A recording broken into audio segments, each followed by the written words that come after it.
The 5 tips in this video will help you get better at every role in SMITE. You all seem to be enjoying these educational type videos, and so before I continue with the rest of the role guides, I wanted to go over a few tips that can be applied to any role. This will help me ensure I'm not repeating myself over and over, and also consolidate some of the best advice into one video.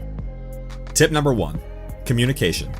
Communication is extremely important for everyone in SMITE, but especially the roaming roles of jungle and support.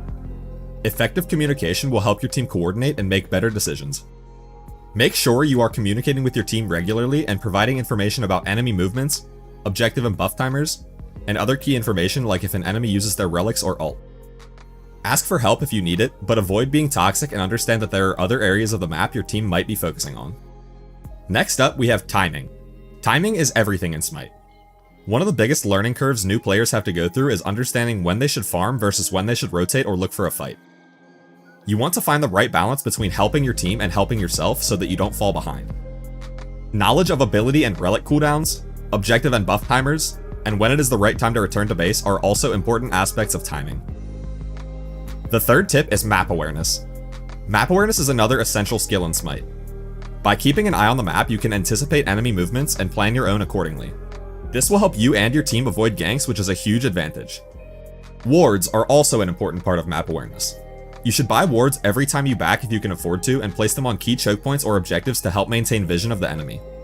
As mentioned in a previous video, moving your map closer to the center of your screen can help your map awareness immensely. 4. Mechanics. When people say mechanics, they're usually referring to understanding what the characters and items do, and all the complex interactions between them. Mechanics are a huge part of SMITE. You might have heard people say things like, ranked is all mechanics. I disagree to some extent, because map awareness and macro do play a large part, especially at higher ranks, but mechanics alone can easily carry a person to masters.